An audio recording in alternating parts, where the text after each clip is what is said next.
బోడుపల్ ఘటనపై మల్కాజ్గిరి డీసీపీ పద్మజ మీడియాతో మాట్లాడుతున్నారు. ఇప్పుడు లైవ్ చూద్దాం. ఇక్కడ వచ్చి ఉంటున్నారు. ఇక్కడ ఉండి జాబ్ చేసుకున్న టైంలో ఈ అమ్మాయి కన్సీవ్ అవుతుంది.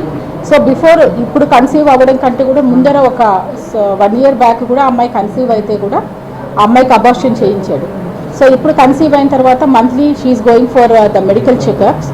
ఇప్పుడు నెక్స్ట్ మెడికల్ చెకప్ వచ్చి ఈ 27th August రోజు ఉంది. సో దాని గురించి వీళ్ళిద్దరూ గొడవ పడ్డము, చిన్న చితక వాటికి ఇద్దరు గొడవ పడడం జరుగుతుండేది. సో 22వ రోజు సాయంకాలము హస్బెండ్ అడుగుతుంది, నాకు మెడికల్ చెకప్ అయిన తర్వాత నన్ను మా పుట్టింటికి పంపించి అక్కడ వదిలేసి రండి అని అడుగుతుంది. సో దాని మీద పెద్ద గొడవ అవ్వడము, ఇద్దరు కూడా బాగా మాట అనుకొని చెప్పేసి ఆ రోజు 22 సాయంకాలము దాదాపు 2 గంటల వరకు కూడా వాళ్ళు గొడవ పడి నిద్రపోయారు.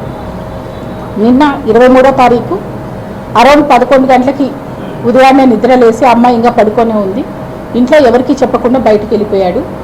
బయటికి వెళ్ళిపోయి నా క్రమంలో మళ్ళీ తిరిగి సాయంకాలం 4 గంటలకు ఇంటికి వచ్చాడు. ఇంటికి వచ్చి రావడమే అమ్మాయిని బాగా కొట్టేసి స్ట్రాంగులేట్ చేసి బెడ్ మీద వేసేశాడు. So by the time she fell unconscious.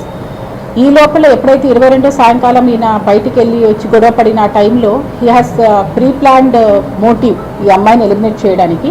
So బయటికి వెళ్ళి లోపలికి వచ్చిన టైంలో he bought 1 hacksaw blade Boduppal hardware షాప్లో కొనుక్కొని వచ్చి పెట్టుకున్నాడు. సో దాన్ని ఎప్పుడైతే అమ్మాయిని కొట్టి బెడ్ మీద వేశాడో ఆ అమ్మాయి అన్కాన్షియస్కి వెళ్ళిందో అప్పుడు ఈ యాక్సా బ్లేడ్ తీసుకొని అమ్మాయి head, legs and hands chop చేసేసి సపరేట్గా ప్యాక్ చేసేసాడు.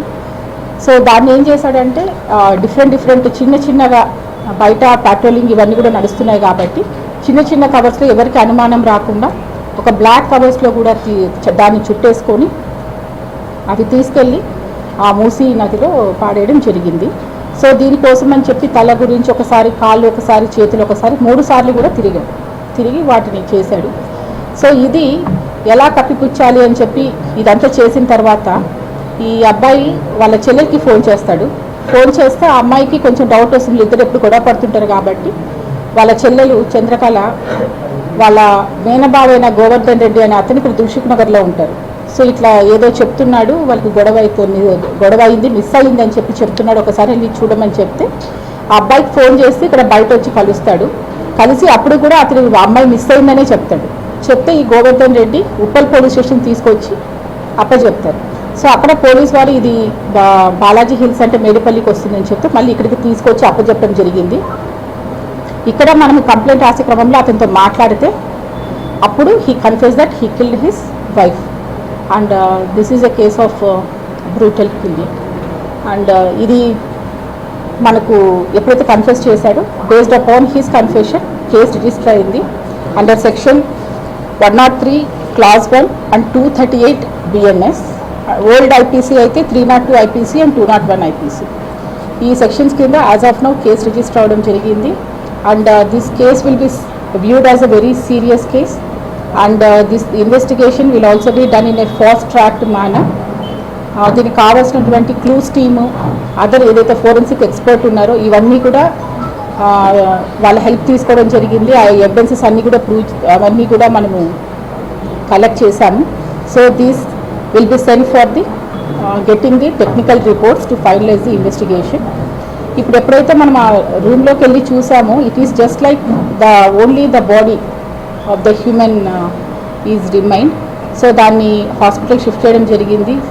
And PME and we have to ascertain the lady ఎవరైతే చనిపోయారో ఆ అమ్మాయి ఫలానా స్వాతి అని చెప్పి చేయడానికి we have to conduct the DNA testing. దాని గురించి ఏవైతే అవసరం ఉందో ఆ టైప్ ఆఫ్ టెస్ట్ కూడా తీసుకుంటాము. సో ఈ అక్యూజ్డ్ మన దగ్గరే ఉన్నారు. After the medical examination he will be sent for the judicial remand. So మొత్తం ఇది సిపి గారి ఆధ్వర్యంలో ACP Chakrapani and inspector Govind Reddy Pedipalli and his team చాలా చాకచక్యంగా ఇదంతా కూడా ఎక్కడ కూడా ఎవిడెన్సెస్ ఎక్కడ కూడా పోకుండా పకడ్బందీగా ఎక్కడెక్కడ ఏవేవి ఉన్నాయో అవన్నీ కూడా మనం వీడియోగ్రాఫ్ చేయడం ఏంటి, కోర్టుకి ఎలా టెక్నికల్ ఎవిడెన్సెస్ మనం ప్రూవ్ చేయాలనో ఆ విధంగా అన్నీ కూడా కలెక్ట్ చేయడం జరిగింది. సో ఫర్దర్ రిపోర్ట్స్ వచ్చిన తర్వాత ఎంత త్వరగా మేము దీన్ని రిపోర్ట్స్ తెచ్చుకొని ఫైనలైజ్ చేసి ఛార్జ్షీట్ వేస్తాం. హత్య చేయాలని చెప్పి ముందే ఏమన్నా ప్రణాళిక ఏమన్నా రచించుకున్నాడు?